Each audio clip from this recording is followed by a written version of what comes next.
సంవత్సరాల తరబడి government job కోసం వేచి చూస్తున్నారా? కేవలం 8 నెలల్లో మీ కల నెరవేర్చుకోండి. వెంటనే కింది నంబర్స్‌కి కాల్ చేయండి. నమస్తే రమ్మగారు. నమస్తే జయ. ఏదైనా కొంచెం పెద్ద కథ చెప్తారండి? పూర్వం అంట ఉజ్జయిని నగరంలో ఆ సాగర్ దత్తుడు, బుద్ధవర్మ అని ఇద్దరు వ్యాపారస్తులు ఉండేవాళ్ళు. ఓకే. ఈ సాగర్ దత్తుడు సహజంగా ఆయన వ్యాపారం అయింది. బుద్ధదత్తుడు ఏంటంటే కొంచెం రాజకుటుంబానికి, బుద్ధవర్మ రాజకుటుంబానికి చెందిన వ్యాపారి. ఓకే. ఈ సాగర్ దత్తుడు సముద్రం మీద వ్యాపారం చేసేవాడు. ముందేదో మగపిల్లలు ఉన్నారు. ఈయన ప్రయాణం అవుతున్నప్పుడు వాళ్ళ ఆవిడ భార్య అప్పుడే నెల తప్పింది, ప్రయాణం అయిపోయాడు. అయితే సముద్ర మధ్యలో కొన్ని పడవలు ఒక చోట ఆపుకుని కలుసుకుంటారు కదా, ఆ కలుసుకున్నప్పుడు బుద్ధవర్మని కలుసుకున్నాడు. ఓకే. అప్పుడు ఏదో ఒక మాటల సందర్భంలో నీకెంత ఉంది, నాకెంత ఉంది, నువ్వెంత నేనెంత అని డిస్కషన్ పెట్టి నీకు నాకు ఆడపిల్ల మగపిల్లాడు పుడితే మన పిల్లలకి పెళ్ళిళ్ళు చేద్దామని చెప్పుకున్నారు. అప్పుడే డిసైడ్ చేసేసుకున్నారు. అప్పట్లో అలాగే జరిగే పిచ్చి రోజులు కదా, మాట్లాడుకున్నారు. బాగానే ఉంది. అయితే ఏమైంది, మన సాగర్ దత్తుడు ఇంటికి వచ్చేసరికల్లా వాళ్ళ ఆవిడ మెడ మీద మెడలో ఒక మల్లెపూల దండేసినంత పిల్లని ఎత్తుకొచ్చింది.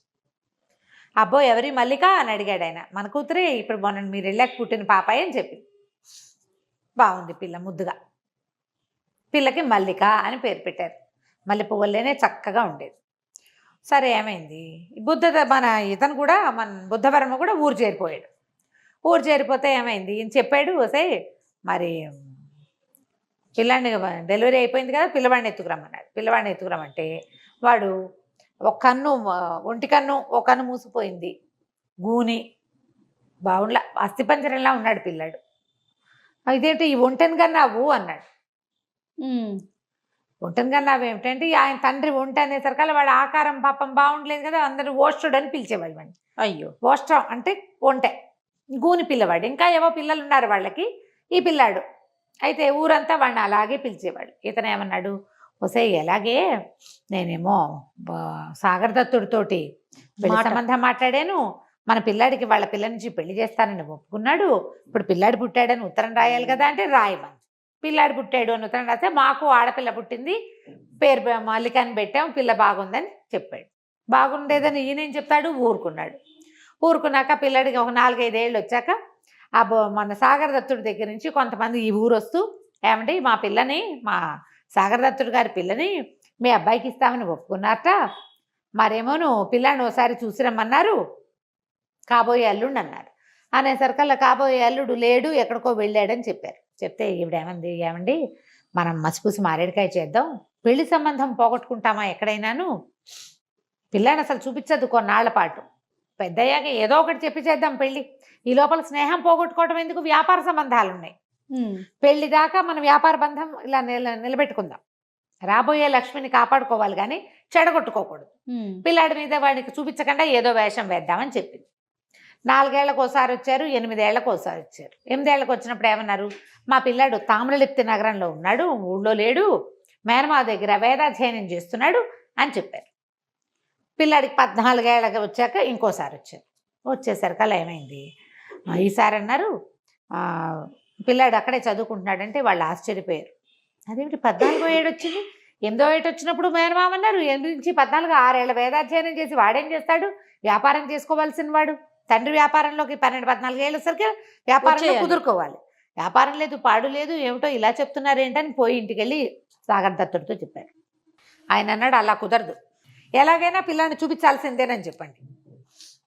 పెళ్లి నుంచి చూపించలేదు కదా, చూపించలా, ఎన్నాళ్ళైంది చూడలేదు, పిల్ల పెళ్లి ఇడికి వచ్చేసింది, 14-15 ఏళ్ళు వచ్చినాయి, పిల్ల పెళ్లి చేసేయాలి, ఏమైనా సరే పిల్లాన్ని చూపించవలసిందేనని చెప్పమన్నాడు. మళ్ళీ పోయారు వీళ్ళు ఆయన దగ్గర నుంచి, సాగర్ దత్తుడి దగ్గర నుంచి కొంతమంది దూతలు. ఏమిటండి తేపకో కబురు చెప్తారు, పిల్లేమో ఈడేరిపోయింది, మేము పెళ్లి చేసేయాలి, మీ అబ్బాయిని పిలిపించండి, మేము ఇక్కడే ఉంటాం, పిల్లాన్ని చూడకుండా వెనక్కి రావద్దని చెప్పారు. కావాలంటే తామ్రలిప్తి నగరానికి మేమే వెళ్తామన్నారు. అనేసరికి వీళ్ళకి గొంతుకి కాయడం పడింది, వెలక్కాయ పడింది గొంతులో. ఏం చేయాలి, బాగా ఆలోచించి భార్య అంది, అలా కాదండి, ఎవరో ఒక పిల్లాన్ని మన దగ్గర ఉన్న వాళ్ళల్లో కాస్త సలీసుగా బాగున్న వాడిని చూసి పిల్లకి ముడెట్టేద్దాం, ఏముంది ఓం పెళ్ళిళ్ళు, తర్వాత కాపురం మనవాడితో చచ్చినట్టు చేస్తుంది, ఎవరో ఒక పిల్లాన్ని చూపించమని. దొంగ మొహం. అక్కడి నుంచి ఏమైంది, ఈయన చూసుకున్నాడు, చూసాడు, చూసి తన దగ్గర పాలనలో తన తన పోషణలో ఉన్నటువంటి కొన్ని బ్రాహ్మణ కుటుంబాల్లో చూస్తే కాస్త 1-2 అటు ఇటుగా ఉఠావుగా ఉన్న ఒక పిల్లవాడిని సెలెక్ట్ చేసుకున్నాడు. వాడి పేరు యజ్ఞదత్తుడు, బ్రాహ్మల అబ్బాయి. వీళ్ళేమో వ్యాపారస్తులు, తెలిసిందే కదా. ఆ బ్రాహ్మడికి కబురు చేసి, ఓ నాయన, నాకు చాలా అత్యవసరమైన వ్యవహారం ఒకటి ఉంది, మీ అబ్బాయిని నాకు అప్పచెప్పు, నువ్వు జన్మంతా తినడానికి సరిపడా నీకు ఇస్తా. ఓకే. నీ పిల్లాడి భవిష్యత్తుకు వచ్చిన ఇబ్బంది లేదు, నీకు వచ్చిన ఇబ్బంది లేదు, నా పాలనలో ఉన్నావు, ఇన్నాళ్ళు నేనే నిన్ను పోషిస్తున్నాను అనేసరికి అలా బ్రాహ్మడు అన్నాడు, దాందేముందండి, మీకు ఏదైనా పని ఉంటే మేము కాదంటామా, ఇన్నాళ్ళుగా మా పోషణ చూస్తున్నారు మీరు, పిల్లాడిని పంపుతానని పిల్లాడిని యజ్ఞదత్తుని పంపించాడు. పంపించి ఏం చెప్పాడు, ఒరే వీళ్ళు ఏం చెప్తే అజ్జయ్, కాదు కూడదు అనబాక, వాళ్ళ అబ్బాయిగా చెలామణి అవమన్నా సరే నువ్వు అయిపోవాల్సిందే. ఒప్పుకున్నాడు యజ్ఞదత్తుడు. ఇక రాగానే వీళ్ళేం చేశారు, ఆ ఊరు నుంచి వచ్చారు కదా ఉజ్జయిని నుంచి, ఆ ఉజ్జయిని నుంచి వచ్చిన దూతలకి యజ్ఞదత్తుని చూపించారు. వాళ్ళేమో చక్కగా పొడుగ్గా తెల్లగా పండల్లే ఉన్న పిల్లాడిని చూసి, అబ్బో ఎంత బాగున్నాడు, మల్లికమ్మకి సరైన ఈడు జోడు, లక్షణంగా ఉన్నాడు అని చాలా సంతోషించారు. పెళ్ళన్నారు. పెళ్ళనగానే వీళ్ళేం ఆలోచించారు, ఇప్పుడు ఏం చేయాలి ఆలోచించి, సరే ఓ పని చేద్దామని ఈ పిల్లాడినే పెళ్లి కొడుకుని చేసి ఆ దూతల చేతికిచ్చి పంపించారు ఈ యజ్ఞదత్తుడిని. అయితే ఏం చేశారు, వీడితో పాటు ఆ గూనివాడిని కూడా పంపించారు. అసలు పిల్లాడిని కూడా. వీడికి ఈ పిల్లాడికి పెళ్లి కొడుకు సామాన్లన్నీ గూనివాడి చేతికిచ్చి వాడికి బ్రాహ్మడి వేషం, వీడికి పెళ్లి కొడుకు వేషం వేశారు. బ్రాహ్మణ అబ్బాయిని పెళ్లి కొడుకుని చేసి అసలు పెళ్లి కొడుకుని బ్రాహ్మణ్ణి చేశారు. చేసి సామాన్లు చేతికిచ్చి, ఒరే ఈ పిల్లాడి కుర్రాడు ఎవరిని పెళ్లి చేసుకుంటాడో అది నీ పెళ్ళం, నిన్నే చూపిస్తే వాళ్ళు నీకు పిల్లనివ్వరు కాబట్టి నీకు బదులుగా వీడిని చూపిస్తున్నావు అంతే, ఇది మనసులో పెట్టుకోమని చెప్పారు. ఈ గూనివాడికి పెళ్లి చేసుకోవాలని ఉంది, ఈడు వాళ్ళందరికీ పెళ్ళిళ్ళు అయిపోతున్నాయి, వీడికి పెళ్లి చేసుకోవాలని, దానికి పెళ్ళి అయ్యే మార్గం లేదు, ఎలాగో అలాగా చక్కటి పెళ్ళి వస్తుందంటే మనకేం నష్టం, సరేనన్నాడు. అందరూ కలిసి పోయారు. ఆ దూతలతో కొంతమంది సైన్యాన్ని, కొంతమంది చుట్టుపక్కలని ఇచ్చి పంపించారు. పెద్దగా చుట్టుపక్కల కాదు, సేవకులు సహాయకులను ఇచ్చి పంపారు. పంపించాక తీరా అక్కడికి వెళ్ళాక వాళ్ళందరూ చాలా సంతోషించారు. అయ్యి బాబాయ్ ఎంత బాగున్నాడు, పండల్లే పిల్లాడు, మన వాళ్ళల్లో ఇంత చక్కటి వాడిని చూడం అని ఆశ్చర్యపోయారు. సరే చక్కగా యథావిధిగా పెళ్లి చేశారు. గూనివాడు పక్కనే కూర్చుని పెద్ద బ్రాహ్మడి పక్కన సహాయకుడుగా ఉండి సామాన్లు అందిస్తూ తన పెళ్లి కూతుర్ని తనవి తీరా చూసుకుంటూ కూర్చున్నాడు. వివాహం అయిన దగ్గర నుంచి యజ్ఞదత్తుడు కడుపులో నొప్పి అంట మొదలు పెట్టాడు. నా పొట్టలో నొప్పిగా ఉంది, డొక్కల్లో సోలొచ్చి పడిపోయాడు. అక్కడి నుంచి ఈ సాగర్ దత్తుడు చాలామంది వైద్యుల్ని పిలిపించాడు. వాళ్ళంతా వస్తే ఆ మందు ఈ మందు ఇస్తే, ఈ పెళ్లి కూతురు ఉంది కదా ఈ మల్లిక, సాగర్ దత్తుడు కూతురు, భర్తకి కడుపులో నొప్పి వస్తే అతను చూసుకోవద్దు, నాకెందుకు, నేను పెళ్లి కూతురున్నాను, లోపలికి వెళ్ళకుండా దగ్గర కూర్చుని ఇతను కావాల్సిన సేవలు చేసి ఆ మందులన్నీ పోసి మద్యం పానం చూసుకుని దగ్గరే ఉంది, వదిలిపెట్టకుండా. 2-3-4 రోజులు గడిచాక ఎన్ని మందులు ఇచ్చినా వాడు నొప్పి తగ్గట్లే. వాడికి నొప్పి ఉంటే కాదు, నొప్పి లేదు వాడికి, దొంగ నొప్పి. వాడు ఏం చేశాడు, నాకు తగ్గటం లేదు, మా అమ్మని నన్ను చూడాలనిపిస్తుంది, నా భయం వేస్తుందని మొదలుపెట్టాడు. పెళ్ళయ్యాక చాన్నాళ్ళు 6 నెలలు ఇక్కడ ఉంచుకునే ఎత్తులో ఉన్నారు వాళ్ళు. ఇక్కడ 6 నెలలు ఎక్కడ వారం కూడా ఉండేలాగా లేడు. మా ఇంటికి వెళ్ళిపోతా అంటే ఆ వైద్యుల్లో పెద్ద ఆయన ధన్వంతరి గారు అన్నాడు, పిల్లవాడిని ఇంటికి పంపించేసేయండి, 10 రోజులు ఉండొచ్చి కాస్త పొట్ట నొప్పి అది తగ్గాక మళ్ళీ పిలిపించుకుందాం రామన్ నగర్కి, కాస్త అమ్మని నాయన్ని చూస్తే పిల్లవాడు స్వస్థత చెందుతాడు, చిన్నపిల్లాడే, చిన్నవాడు కదా, కడుపులో నొప్పి ఎక్కువ వచ్చేసరికల్లా బెంగ పెట్టుకున్నట్టున్నాడు, అందుకే తగ్గడం లేదు, నాకు ఒళ్ళు జ్వరంగా ఉందంటాడు. ఎంతసేపు జ్వరం చూస్తే ఏమి ఉండదు, నాకు జ్వరం అంటాడు, తిండు. ఇక ఇప్పుడు పెళ్లి తర్వాత చేయవలసిన శుభకార్యాలు ఏవి చేసే వీల్లేదు, నా కడుపులో నొప్పి అంటుంటే ఏం శుభకార్యం చేస్తారు, అదే కదా. సరే ఈయన ఏం చేశాడు, బోళ్ళంత బంగారము, వెండి సామాన్లు, గీమాన్లు, ముత్యాలు, రత్నాలు, వజ్రాలు అన్నీ కొలిచి డజన్ల కొద్ది పనివాళ్ళని, 4 గుర్రాలని, 2 ఏనుగుల్ని, బోల్డంత పరివారాన్ని, పల్లకీల నిండా బట్టల్ని ఇచ్చి పిల్లని కాపురాన్ని పంపించేసాడు. మరి పిల్లాడు వెళ్ళిపోతుంటే పిల్లని పంపొద్దు, పిల్లేమో మా ఆయన కడుపులో నొప్పి ఆయన నేనే చూసుకోవాలంటుంది ఆ పిల్ల. పంపించారు. పంపిస్తే అయితే ఇక్కడే ఏమైంది, ఓ పక్కన వీడు కడుపులో నొప్పి అంటుంటే ఈ గూనివాడు ఈ పిల్లతో కొంచెం సరసాలాడడానికి ట్రై చేస్తున్నాడు. ఆ పిల్లకి చికాగ్గా ఉంది, ఏమిటి వీడు నాతోటి భావరక్షణ చేస్తాడు, బ్రాహ్మడు వాడిని ఏం అనడానికి వీల్లేదు. ఇతనికి ఏం భయం వేసింది యజ్ఞదత్తుడికి, ఈ గూనివాడ పెదవ ఇక్కడ ఉండగానే విషయం అంతా బయట పెట్టేస్తాడేమో, నేనే దీన్ని అసలు మొగుడిని అంటాడో ఏమిటోనని ఇంటికి వెళ్ళిపోతేనే మంచిది కదా అనుకున్నాను. ఇంటికి వెళ్ళాక ఏం చేశారు, అక్కడ వాళ్ళంతా విశేషంగా వైద్యుల్ని పిలిపించారు, ఏదో ఓం అన్నారు, తగ్గిపోయింది కడుపులో నొప్పి, నొప్పి తగ్గిపోయింది. అక్కడి నుంచి సాయంకాలం శుభకార్యం అన్నారు, రాత్రి అంతఃపురంలో ఏకాంతవాసానికి వీళ్ళకి పెద్ద అంతఃపురం రెడీ చేశారు. ఈ పిల్ల చక్కగా అలంకారం అది చేయించుకొని లోపలికి వెళ్తే దాని చెలికత్తలతో సహా వెళ్ళింది. వెళ్తే అక్కడ యజ్ఞదత్తుడితో పాటు గూనివాడు కూడా ఉన్నాడు. వీడెందుకున్నాడు అని అడిగింది. ఇతను ఎందుకున్నాడు ఇక్కడ అనేసరికల్లా ఇతను ఏమన్నాడు, నేను వెళ్ళిపోతున్నాను అని చెప్పి గబగబా నడిచి వెళ్ళిపోతుంటే అమ్మాయి తలిపి, అదేమిటి నన్ను వదిలిపెట్టి వెళ్ళిపోతామేమిటి, అసలు ఏం జరుగుతోంది ఇక్కడ? ఈ లోపల ఏమైంది, ఈ అబ్బాయి కడుపులో నొప్పి తగ్గిందంటే వాళ్ళ నాన్న అందరికీ దానాలు ధర్మాలు చేసి అల్లుడు స్వస్థత చెందాడు, ఏం భయం లేదని వాళ్ళు. ఇక్కడ పెళ్లి కుమారుడికి రాజకుమారుడికి పెళ్ళి అయిపోయిందని ఊరంతా తాగి తందనాలు ఆడుకుంటున్నారు. ఇక్కడ 3-4 రోజులు బోళ్ళు ఉత్సవాలు కూడా జరిగినాయి. అందరూ గందరగోళంగా ఉన్నారు. ఈ పిల్ల ఇతను వెంటపడింది యజ్ఞదత్తుడి వెనకాల. అదేమిటి నన్ను వదిలిపెట్టి వెళ్ళిపోతావంటే, నేనేం చేయను, నీ ప్రారంధ కర్మ, నేను చేయగలిగేది ఏమీ లేదు, నీకు భగవంతుడు ఇచ్చిన భర్త వాడేను, నీ జీవితాన్ని ఏదో ఒకటి చేసుకో, నేనేం చేయలేను, నాకు ఇది తప్పనిసరిగా ఈ పని చేశానని పరిగెత్తుకుంటూ వెళ్ళిపోయాడు. వెళ్ళేసరికల్లా గూనివాడు ఈ పిల్ల వెంట పడిపోయాడు. ఆ పిల్ల ఏం చేస్తే ఒక్క తోపు తోసింది. తోసేసరికల్లా వీడు మంచానికి అవతల పడ్డాడు. ఈ చెలికత్తెలు, ఈ అమ్మాయి చెలికత్తెలు తెల్లబోయి చూస్తుండగానే వాడికి స్నేహ సేవకులు వచ్చారు. వాడి సేవ చేసుకునే లోపల ఈ పిల్ల పరుగులు పెడుతూ వాడి వెనకాల పరిగెత్తుకుంటూ యజ్ఞదత్తుడి వెనకాల వెళ్ళింది. వెళ్తే అంతఃపురంలో అన్ని చోట్ల దాసదాసి గణమంతా శుభ్రంగా తినేసి తాగేసి తందనాలు ఆడుకుంటూ ఉన్నారు. ఊరంతా మత్తులో జూగుతోంది. వీళ్ళ నగరంతా వీళ్ళ చిన్న జమీ లాంటిది అనమాట. పరిగెత్తి ఎవరో వెళ్తుంటే అతనేననుకుని అటువైపు పరిగెత్తి కనపడలే. అయితే అక్కడ ఈ జనాలంతా తాగేసి ఉన్నారు కదా, ఒక కాపాలి కూడా ఒక ఆయన బోల్డని సామాన్లన్నీ చుట్టుపక్కల పెట్టుకుని తాగేసి పడిపోయినాడు. ఈ అమ్మాయి అటు ఇటు చూసి ఏం చేసింది, గబగబా తన నగలన్నీ మూటకట్టేసింది. పైన ఇట్లా ఉత్తరీయము అవి బోల్డని ఉంటాయి కదా, ఇలా మేలు ముసుగు, ఆ ముసుగులో మూటకట్టి రొంటిని పెట్టుకుని ఆ కాపాలికుడి బట్టల్లో నుంచి 2 కాపాలిక వస్త్రాలు అంటే ఎర్రటి బట్టలు, తర్వాత తల మీద కట్టుకునే ఒక ఎర్రగుడ్డ తీసుకుని చకచక కాపాలిక వేషం వేసేసుకుంది. తను రాజు ఇలాగా ఖరీదైన బట్టల్లో ఉంటే డబ్బును వాళ్ళ అమ్మాయిని తెలిసిపోతుంది కదా, అందుకని ఆ బట్టల్లో మెల్లిగా నడవటం మొదలుపెట్టింది. రాత్రి సాయంకాలం చక్కగా సుష్టుగా భోజనం చేసింది. ఇప్పుడు బెంగతోటి నిద్ర రావట్లా, ఏడుపు వచ్చేస్తుంది. మొగుడిని వెతుక్కుంటుంది. మరి ఇంకేం చేస్తుంది, వాడి వివాహం అయింది, కొద్ది రోజులు కలిసే ఉన్నారు, వీడే తన భర్తని ఫిక్స్ అయ్యింది. ఇప్పుడు ఎవడో గూనివాడితో ఉండమంటే ఎలా ఉంటుంది? వెతుక్కుంటూ వెళ్ళటం మొదలుపెట్టింది. ఈ వెళ్ళి ఒక తెల్లవారేసరికల్లా ఒక బ్రాహ్మణాగ్రహారంలో ఒక వాకిట్లోకి చేరింది. నుంచుంటే ఆ బ్రాహ్మణాడు ఓ గొణుకుని తిట్టుకుంటుంది, బుద్ధవర్మ నీకు బుద్ధి లేదు, నీలాంటి దౌర్భాగ్యుడు నువ్వే అంటుంటే ఈ అమ్మాయి అడిగింది, ఎందుకమ్మా అలా మహానుభావుడిని అంత మాట అంటున్నావని. మహానుభావుడు ఏమిటి, వాడి బోందా, ఒంటలాగా ఉండే కొడుక్కి పెళ్లి చేయటం కోసం పాప బ్రాహ్మణ కుర్రాన్ని తీసుకెళ్ళి పెళ్లి చేయించుకొచ్చాడు అంటే ఈ లోపల టమ్ముకు వినపడింది. బుద్ధవర్మ కోడలు తప్పించుకుని పారిపోయింది, ఆమెను పట్టించిన వాళ్ళు కానీ వాడు పట్టించిన వాళ్ళకేమో బహుమతి ఇస్తాం, ఎవరైనా ఇంట్లో అమ్మాయిని దాపెడితే వాళ్ళకి శిక్ష ఇస్తాం. ఈవిడ వెంటనే అంటుంది పైకి, ఆ బ్రాహ్మణావిడ పారిపోయిందా, మంచిగా అయింది, చక్కగా మల్లిక పారిపోమ్మా, హాయిగా పారిపోయి యజ్ఞదత్తుడు నీ మొగుడు వాడు పెళ్లి చేసుకున్నాడు అగ్నిసాక్షిగా, వాడితోటి నువ్వు కాపురం చేయాలంటుంది.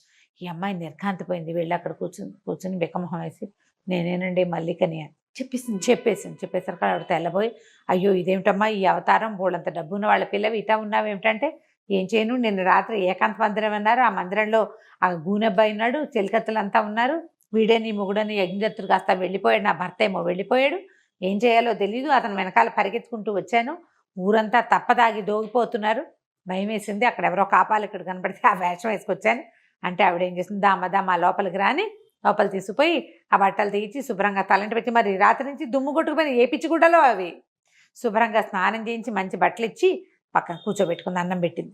అన్నం పెట్టి ఏమందంటే, నీ భర్త యజ్ఞదత్తుడు ఫిక్స్ అయింది, రాముడో వ్యాపారస్తులో వేరే కదా, అగ్నిసాక్షి నీకు అతనితో పెళ్ళయింది, బుద్ధవర్మ ప్లాన్ నీ విషయంలో వర్కౌట్ అవ్వదు, నీ భర్త ఇంటికి దారి చెప్తా, సానుకూలపరచుకో నువ్వు.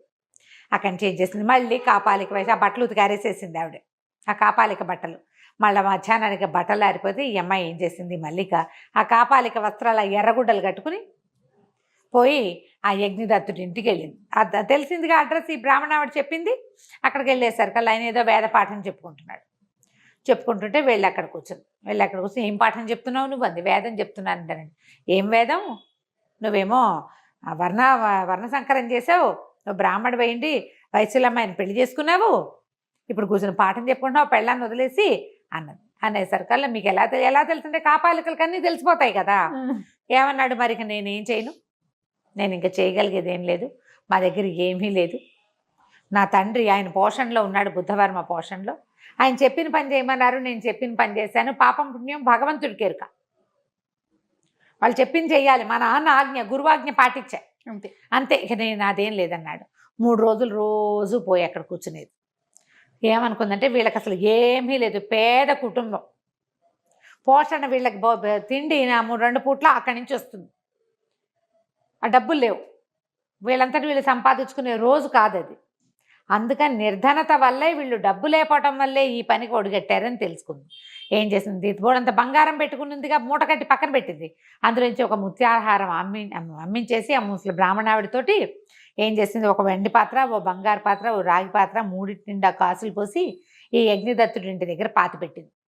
ముందు రోజు రాత్రి వెళ్ళి మర్నాడు ఏమంది, నువ్వెంతో మంచివాడివి, పాఠం ఎంత బాగా చెప్తున్నావు, నీకు నా దగ్గర ఒక మంత్ర పుస్తకం ఉంది, ఆ పుస్తకంలో ఎక్కడెక్కడ ధనరాశులు ఉంటాయో తెలుస్తాయి నాకు, మీ ఇంటి చుట్టుపక్కల ఏమైనా ఉన్నాయేమో చూస్తానుడని హాంఫీం పట్టాది ఇది అని మంత్రం చదివి మీ వాకిట్లో ఆ వేప చెట్టు పక్కన కొంచెం ఎడం వైపుగా తవ్వి చూడు, అక్కడ నీకు బంగారం దొరుకుతుంది అనేసరికి తవ్వి చూశారు. చూస్తే నిజంగానే చిన్న చిన్న చెంబులు, ఇంత బంగారు చెంబు, ఇంత వెండి చెంబు, ఇంత రాగి చెంబు, 3 నిండా కాసులు. అలా ఎప్పుడో పాతపెట్టింది, పూర్వకాలంలో పాతపెట్టబడింది దొరికింది. ఆశ్చర్యపోయారు. అక్కడి నుంచి కుర్రాడు ఏం చేశాడు, యజ్ఞదత్తుడు వాళ్ళ నాన్న చెప్పాడు, నాన్న ఎవరో ఒక కాపాలిక ఒక ఆవిడ వస్తుంది, రోజు వచ్చి కూర్చుంటుంది, మరేమోను తను ఇట్లా చెప్పింది నాన్న అంటే, వాళ్ళ దగ్గర ఏం మాయ మంత్రాలు ఉన్నాయో కనుక్కోమన్నాడు నాన్న. ఈ అమ్మాయి ఏమైంది, నా దగ్గర ఒక మహామంత్రశాస్త్రం ఒకటి ఉంది, మహాకాళ మంత్రశాస్త్రం, అద్భుతమైన పుస్తకం, ఆ పుస్తకంలో చూసే నేను ఇది చెప్పాను. ఎందుకొచ్చిన వేదన రా, వద్దు, ఆ మహాకాళ మంత్రం ఏదో నేర్చుకున్నావా, శుభ్రంగా ఎక్కడెక్కడ భూమిలో ఉన్నవి చూసుకోవచ్చు. ఆశ వచ్చింది, ఆశ వచ్చింది. ఆవిడ వెనకాల పడిపో, తీసుకెళ్తానంటే అంటే సరే తీర్థయాత్రలు చేస్తాను తోడు రమ్మంది. తనతో పాటు ఆ ఊరు ఈ ఊరు ఈ ఊరు ఆ ఊరు తప్పించుకున్నారు మొత్తానికి. ఇక్కడి నుంచి తప్పించుకుంది. ఇతను వెంట వేసుకుని బయలుదేరింది భర్తని. ఇద్దరు కలిసి అక్కడ ఇక్కడ స్నానాలు చేశారు, గుళ్ళల్లోకి వెళ్ళారు. ఈవిడ కాపాలిక వేషంలోనే ఉంది. అతను ఆ భార్యను అసలు గుర్తు కూడా పట్ల వెళ్ళిపోయాడు. వెళ్ళాక ఏం చేసింది, ఉజ్జయిని నగరానికి చేరి ఏమంది, ఇది ఉజ్జయిని నగరం, నువ్వు ఇక్కడ మహామోసం చేసావు, వాళ్ళ గనక తెలిస్తే నిన్ను చంపేస్తారు, నువ్వు ఇక్కడే ఉండని ఓ చోట ఆయన్ని కూర్చోబెట్టి ఆ కాపాలిక వేషంతో తన తండ్రి గారింటికి మన సాగరదత్తుడి ఇంటికి పోయింది. ఇంటికి వెళ్ళేసరికల్లా వాకిట్లో భవతి భిక్షాందేహ అంటే ఓ దాసిది భిక్ష చేయడానికి వెళ్ళి రాయిగారు అమ్మాయిని గుర్తుపట్టేసి ఆ కాపాలిక వేషంలో ఉంది కదా ఈ మల్లిక, లబో దిబోమని ఏడ్చుకుంటూ పోయి, ఇంకేముంది ఆ అబ్బాయి ఏం చేశాడో, మన పిల్లని కాపాలిక అయిపోయింది, ఇంకేముంది భిక్ష ఎత్తుకుంటోంది, మన వాకిట్లోకే వచ్చింది చూడమ్మా అని యజమానురాల దగ్గరికి వెళ్ళి నెత్తి కొట్టుకుంటూ ఏడ్చింది. ఆవిడ పరిగెత్తుకుంటూ వచ్చింది బయటికి. వచ్చి నీ దుంప దగ్గర నీకేం పోయే కాలమే, ఇట్లాంటి గుడ్డలు తొడిగావు, మంచి పిల్లాడిని ఇచ్చి పెళ్లి చేశాం కదా అంటే, ఆ చేసావులే పెళ్ళి, పద నన్ను లోపలికి తీసుకెళ్ళు అంటే తల్లి కూతురు లోపలికి వెళ్ళారు. శుభ్రంగా స్నానం పానం చేసి అన్నం తిని ఆ అమ్మాయి ఏం చెప్పిందంటే, ఇదిగో ఇది జరిగింది, బుద్ధవర్మ మిమ్మల్ని మోసం చేశాడు, అతను బ్రాహ్మణుడు, ఫలానా గుళ్ళో ఉన్నాడు అని చెప్పింది. సరే తండ్రి ఏమనుకున్నాడు, పోని బుద్ధవర్మ కాకపోతే పీడా పోయిరి, నలుగురు ముందు పెళ్లి చేసిన పిల్లాడితో ఉండాలి మన పిల్ల, దానితోటేమో మరి యజ్ఞం చేసి పెళ్లి చేసుకున్నారు, మరి అగ్నిహోత్రం సాక్షిగా వివాహం చేసుకున్నప్పుడు ఏ కులం అయితే ఏమిటి, ఏ జాతి అయితే ఏమిటి, పిల్ల పెళ్లి వారితో జరిగింది కాబట్టి అతనితో ఉండాల్సిందే శాస్త్రం ప్రకారం. అక్కడి నుంచి పంపించాడు ఆ అబ్బాయిని తీసుకురమ్మని. వీళ్ళు పోయి అక్కడికి వెళ్ళి ఆ అబ్బాయిని పద మా పిల్లని తీసుకెళ్తే అన్యాయం చేసావు అని లాక్కొచ్చారు నవ్వుతూనే. ఇతను బికమొహం వేసుకుని ఇంటికి వచ్చాడు. వచ్చిన తర్వాత ఆయన యజ్ఞదత్తుని అన్నీ కనుక్కున్నాడు, ఏం జరిగింది, ఏం చేసావు, ఎందుకు చెందావు అని. నాయన మా పిల్ల నీ కోసం కాపాలిక వేషం అయితే ఆ ఊర్లన్నీ నడిచి తిరిగి ఇంటికి వచ్చింది, ఇంకో రకంగా చేస్తే బుద్ధవర్మకు తెలిసిపోయేది, రాజుగారి ద్వారా నేను కబురు చేస్తాను, ఇంకో రకంగా అయితే తెలిసేది, అతను ఏం చేసేవాడో వీళ్ళని బయటికి రహస్యం బయటపడకుండా చంపేసినా చంపేయచ్చు, ఇంతకు తెగించిన వాళ్ళు అది తెగించరా. అవును. అక్కడి నుంచి రాజుగారి దగ్గరికి తీసుకుపోయారు ఇద్దరిని, పిల్లాడిని. ఇలా జరిగింది, బుద్ధవర్మ నేను మేము ఇట్లా మాట్లాడుకున్నాం, ఆ పిల్లవాడికి ఏమో వాళ్ళ అబ్బాయి గూనిగా ఉన్నాడు, ఆ విషయం మాకు ముందే చెప్తే సరిపోయేది, ఇష్టం ఉంటే పిల్లని ఇచ్చేవాడిని, లేకపోతే లేదు. ఇట్లా వేరే వాళ్ళని మనకు వర్ణసంకరం చేసి బ్రాహ్మణ అబ్బాయితో మా పిల్లకి పెళ్లి చేశారు. ఆ అబ్బాయి ఏమో వాళ్ళని కాదని లేక పెళ్లి చేసుకున్నాడు అనేసరికల్ రాజుగారి పిల్ల తెలివికి ఆశ్చర్యపోయి భలే బాగా చేసింది, మొత్తాన్ని భర్తను సాధించుకుంది, వివాహం చేసుకున్న భర్తని నిలబెట్టుకునేందుకు ప్రయత్నం చేసింది ఆ పిల్ల. అది నా కర్మింతే ఏడుస్తూ నాన్న దగ్గరికి రాలేదు, పోనీ ఆ ఊని అబ్బాయిని భర్తగా అంగీకరించలేదు. భగవంతుడికి విలువ ఇచ్చింది, భగవంతుడు ఇచ్చిన బాంధవ్యానికి విలువ ఇచ్చి అతను వెనకాల పడి ఇన్ని రోజులు నడిచి మళ్ళీ పుట్టింటికి చివరికి- చేరిందని.